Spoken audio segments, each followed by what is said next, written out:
الحمد لله رب العالمين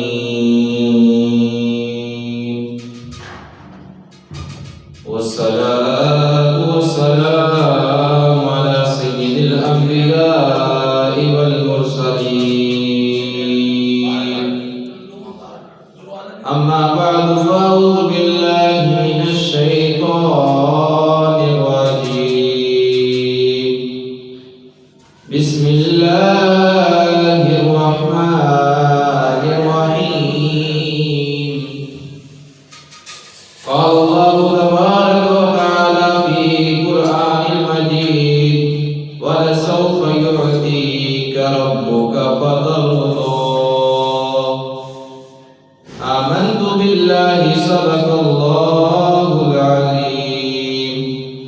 قال الله تبارك وتعالى في القرآن المجيد في شان حبيبه صلى الله تعالى عليه وآله وسلم إن الله وملائكته يصلون على النبي يا أيها الذين آمنوا صلوا عليه وسلموا تسليما بابا سے بلند پڑھی الصلاة والسلام عليك يا سيدي يا رسول الله وعلى آلك وأصحابك يا سيدي يا حبيب الله الصلاة والسلام عليك يا سيدي يا نبي الله وعلى آلك وأصحابك يا سيدي يا هاشمي يا قرشي يا عربي يا مدني يا رسول الله اللہ عز و جل کی حمد و ثنا کے بعد پیارے آقا علیہ الصلوۃ والسلام کی ذات والا پر ہدیہ درود و سلام پیش کرنے کے بعد اللہ عز و جل کی بارگاہ میں دعا ہے کہ اللہ تعالی ہمیں حق بیان کرنے اور آپ سب کو حق سننے کی توفیق عطا فرمائے۔ میرے آقا مولا احمد مجتبی محمد مصطفیٰ صلی اللہ تعالی علیہ وآلہ وسلم نے ارشاد فرمایا کہ جو مجھ پر روز جمعہ درود پاک پڑھے گا میں کل روز قیامت اس کی شفاعت کروں گا۔ ایک اور حدیث پاک میں آقا صلی اللہ تعالی علیہ وسلم نے ارشاد فرمایا جو روز جمعہ مجھ پر 200 بار درود پاک پڑھے گا اللہ تعالیٰ اس کے 200 سال کے گناہ معاف فرما دے گا۔ اور یاد رکھیے گا کہ جہاں بھی گناہوں کی کمی کا ذکر آئے یا اللہ تعالیٰ گناہ معاف فرما دیتا ہے تو وہاں صغیرہ گناہ ہے، جیسا کہ ابھی میں نے بتایا ہے کہ جو روز جمعہ 200 بار درود پاک پڑھتا ہے اللہ تعالیٰ اس کے 200 سال کے گناہ معاف فرما دیتا ہے۔ صاحب مرقات اس کی شرح میں فرماتے ہیں کہ پیارے آقا علیہ الصلوۃ والسلام کے اس فرمان کے مطابق بندے کے صغیرہ گناہ معاف ہوتے ہیں۔ یاد رکھیے گا جو بندے کی کبیرہ گناہ ہے یہ اللہ عز و جل کی بارگاہ میں توبہ سے ہی معاف ہوتے ہیں۔ اب چاہے اس کی مرضی ہے چاہے تو اپنی رحمت کے صدقے معاف فرما دے۔ اس لیے ہمیں چاہیے کہ جب بھی ہمیں وقت ملے وقتاً فوقتاً پیارے آقا علیہ السلام کی ذات والا پر درود پاک پڑھنا چاہیے۔ درود پاک کی بڑی فضیلتیں برکتیں ہیں۔ درود پاک سے رزق میں برکت ہوتی ہے۔ درود پاک کے صدقے بندے کی پریشانیاں دور ہوتی ہیں۔ درود پاک کے صدقے ہی بندے کے کئی کام حل ہو جاتے ہیں۔ ایک بار اس ورد کو شروع کر کے دیکھیے، اس وظیفے کو کر کے تو دیکھیں انشاءاللہ بیڑا پار ہو جائے گا۔ تو شاہ موبا تو جانے جانا ہے زہرا ام الکتاب تیرا نہ بن سکی ہے نہ بن سکے گا مثال تیری جواب تیرا۔ تو شاہ موبا تو جانے جانا ہے زہرا ام الکتاب تیرا نہ بن سکی ہے نہ بن سکے گا مثال تیری جواب تیرا۔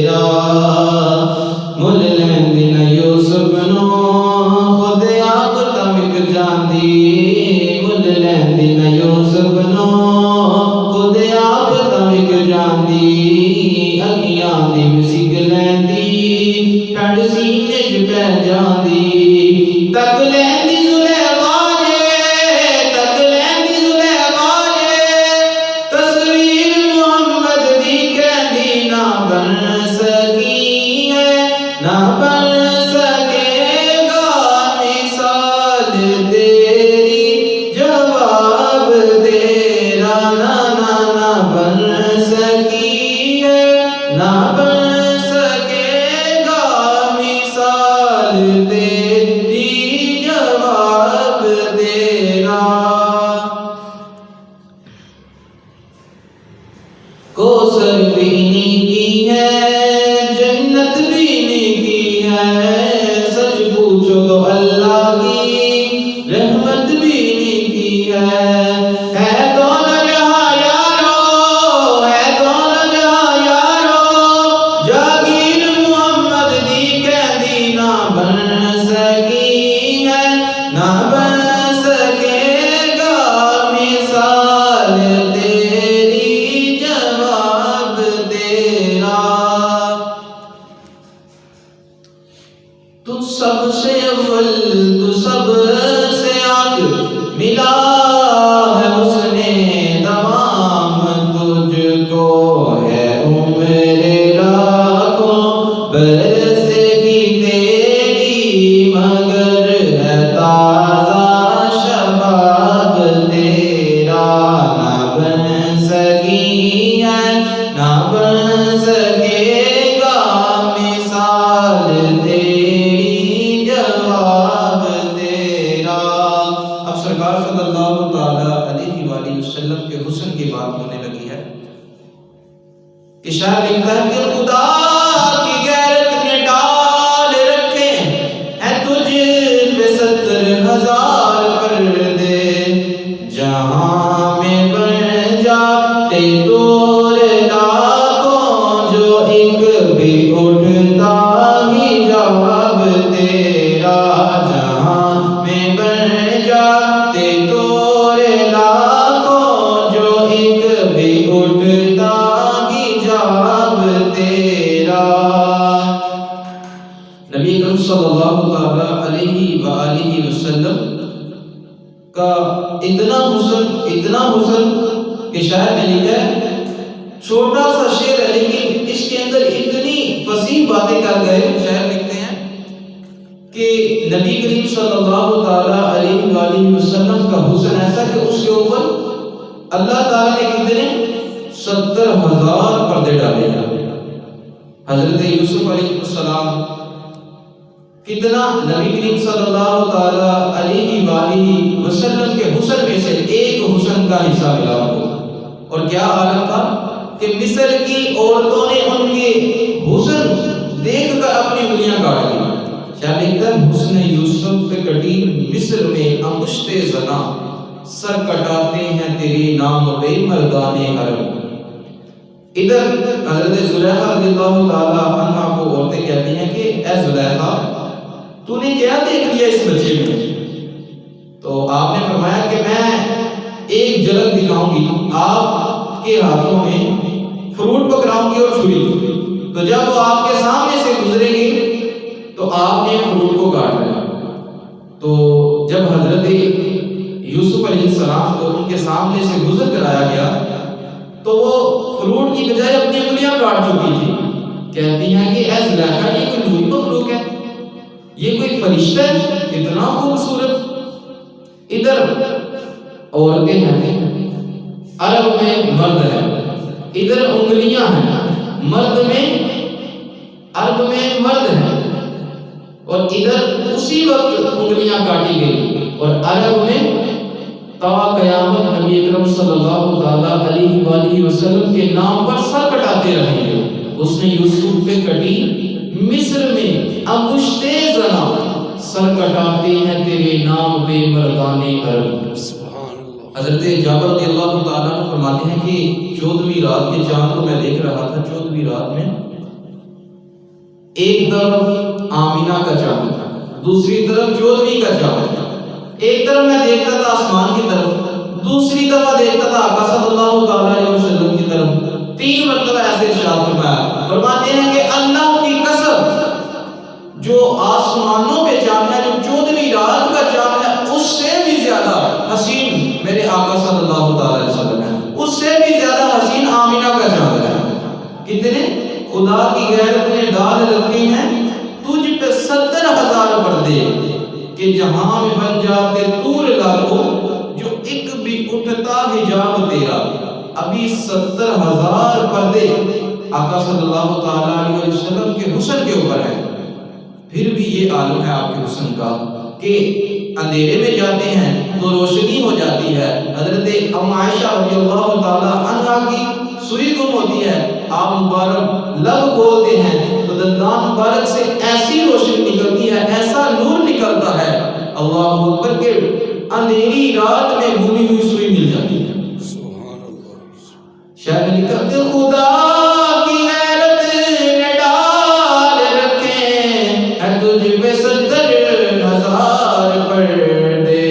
جہاں میں بن جاتے طور لاکھوں، جو ایک بھی اٹھتا حجاب تیرا۔ یہ بات ہوئی فرش کی۔ اب عرش پر بات جاتی ہے کہ حضرت جبریل امین علیہ السلام سرکار صلی اللہ تعالی وسلم کے پاس ہیں۔ جب سدرۃ المنتہا آیا تو حضرت جبریل علیہ السلام نے عرض کی، یا رسول اللہ صلی اللہ تعالی وسلم، اب اس سے آگے آپ کا رب ہی آپ کو لے کے جائے گا۔ تو ادھر انہوں نے جب یہ الفاظ بولے تو اعلیٰ حضرت نے اپنی شاعری میں اس کو لکھا کہ یہی بولے سدرہ والے چمنے جہاں کے کھالے، یہی بولے سدرہ والے چمنے جہاں کے کھالے، سبھی میں نے چھان ڈالے، تیرے پائے کا نہ پایا، تجھے یک نے یک بنایا۔ کہتے ہیں کہ یا رسول اللہ سب کو میں نے دیکھ لیا، تمام انبیاء کرام کو میں نے دیکھا، تمام مخلوق کو دیکھا، لیکن یا رسول اللہ صلی اللہ علیہ وسلم آپ کے جیسا میں نے کسی کو نہیں دیکھا، کیونکہ آپ کو ایک رب نے آپ جیسا ایک ہی بنایا ہے۔ اللہ اکبر، کیا شان ہے آقا صلی اللہ تعالی علیہ وآلہ وسلم کی۔ اور اعلیٰ حضرت نے نبی کریم صلی اللہ تعالی علیہ وسلم کے حسن پر لکھا کہ وہ کمال حسن حضور ہے کہ گمان نقص جہاں نہیں، یہی پھول خار سے دور ہے، یہی شمع ہے کہ دعا نہیں۔ کہتے ہیں کہ دنیا کا کوئی ایسا پھول نہیں جس کے اندر کانٹا نہ ہو، دنیا کی کوئی شمع ایسی نہیں جس کے اندر دھواں نہ ہو، لیکن نبی اکرم صلی اللہ تعالی علیہ وآلہ وسلم مدینے کے وہ پھول ہیں، آمینہ کے چمن کے وہ پھول ہیں جس کے اندر کانٹا عیب تک کی کوئی ایسی چیز نہیں۔ نبی کریم صلی اللہ تعالی علیہ وسلم ایسی شمع ہے کہ جس شمع کے اندر دھواں ہی نہیں۔ اللہ اکبر، کیا نبی کریم صلی اللہ تعالی وسلم کو اللہ تعالیٰ نے ہر عیب سے پاک فرمایا، ہر عیب سے پاک پیدا فرمایا۔ اللہ اکبر۔ اور شاعر اپنی شاعری میں اللہ اکبر، شاعروں نے بھی کیا کمال کر دیا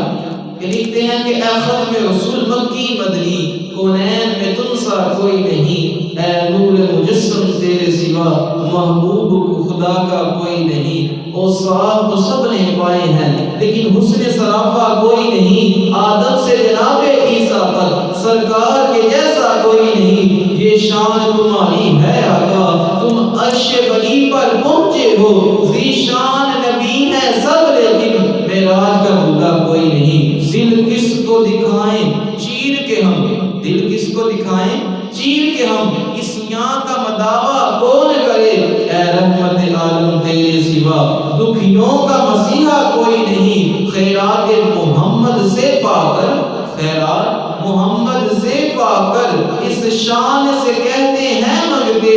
دکھیوں پہ کرم کرنے والا سرکار سے اچھا کوئی نہیں، کوئی نہیں۔ اللہ اکبر، مالک ہے وہ دونوں عالم کے، ہر ذرہ منور ہے ان سے، تنویر مجسم سید کل، آقا کے علاوہ کوئی نہیں، آقا کے علاوہ کوئی نہیں۔ اے ختم رسول مکی مدنی، کونین میں تم سا کوئی نہیں، اے نور مجسم تیرے سوا محبوب خدا کا کوئی نہیں۔ نبی کریم صلی اللہ علیہ وسلم کی بہت زیادہ عظمت ہے، سب سے کہ تو سب سے اول تو سب سے آخر، ملا ہے حسن دوام تجھ کو، ہے عمر لاکھوں برس کی تیری مگر ہے تازہ شباب تیرا۔ ایک صحابی رسول کو نبی کریم صلی اللہ تعالیٰ علیہ وسلم نے فرمایا کہ اے میرے صحابی، کہ جب حضرت آدم علیہ السلام پانی اور مٹی کے درمیان تھے اس وقت بھی میں نبی ہوں، اور حضرت آدم علیہ السلام سے جو ایک اتحادی خطا ہوئی وہ کس کے صدقے معاف ہوئی؟ نبی کریم صلی اللہ تعالیٰ علیہ وآلہ وسلم کے صدقے،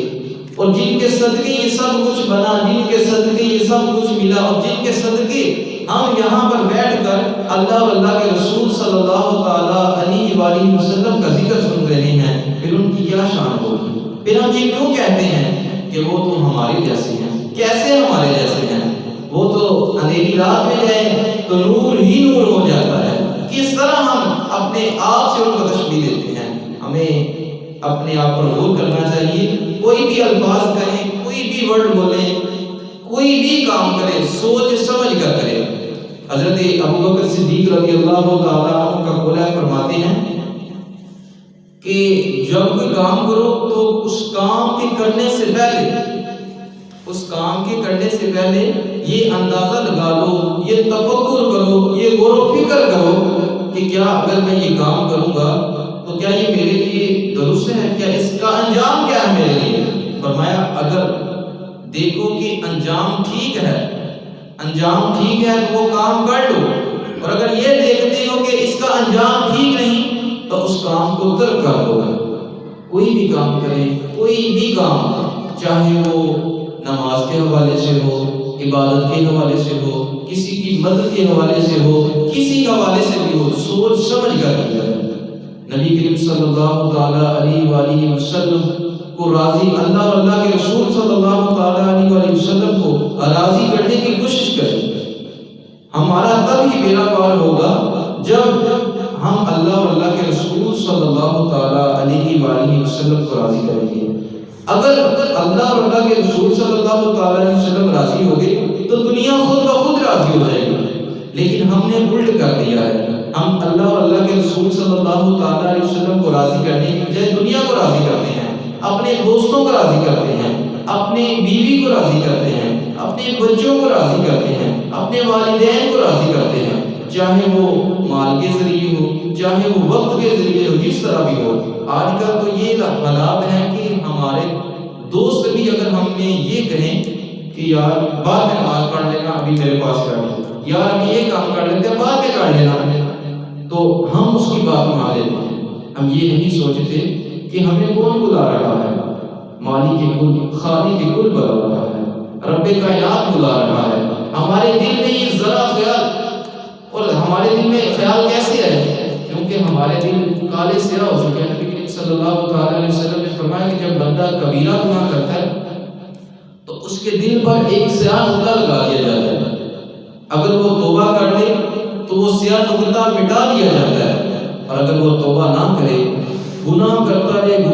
رہے، فرمایا حتیٰ کہ اس کا دل دوبارہ سیاہ ہو جاتا ہے۔ پھر جب اس کو نیکی کی دعوت دی جاتی ہے، کوئی بھی بھلائی کی بات کہی جاتی ہے تو وہ اس کے دل پر اثر نہیں کرتی۔ آج اگر ہمارے اوپر یہ حالات ہیں کہ ہمیں سب کچھ پتہ بھی ہے پھر بھی ہم عمل نہیں کر پا رہے، ہمیں سب کچھ جان کر، سب کچھ سمجھ کر، سن کر، دیکھ کر، پھر بھی اگر ہم عمل نہیں کر رہے تو ہمیں اپنے آپ پر رونا چاہیے، ہمیں اپنے حال پر رونا چاہیے۔ کبھی تنہائی میں بیٹھ کر یہ سوچیے گا یار مجھے آج 3 ٹائم کھانا ملا، آج مجھے اللہ تعالیٰ نے دولت بھی عطا فرمائی ہے، عزت بھی عطا فرمائی ہے، ہر چیز عطا فرمائی ہے، پھر بھی میں اس کی بارگاہ میں حاضر نہیں ہوتا، پھر بھی میں اس کا شکر ادا نہیں کرتا۔ سب سے بڑا شکر ہے اللہ کی بارگاہ میں حاضر ہونا، وَلَذِكْرُ اللَّهِ أَكْبَرُ، سب سے بڑا ذکر جو ہے وہ نماز ہے۔ نماز کی اتنی فضیلت برکتیں ایک روایت میں ہے کہ اگر بندے کو یہ پتہ چل جائے کہ جب وہ سجدے میں ہوتا ہے تو اس کے اوپر اللہ کی کتنی رحمتیں نازل ہوتی ہیں تو وہ کبھی سجدے سے سر نہ اٹھائے۔ خدا را خود بھی نماز پڑھیں، خود بھی دین سیکھیں، خود بھی عمل کریں، اور اپنے اگر ہم عمل کریں گے نا تو ہمیں دیکھ کر ہم جس کو کہیں گے وہ بھی عمل کرے گا۔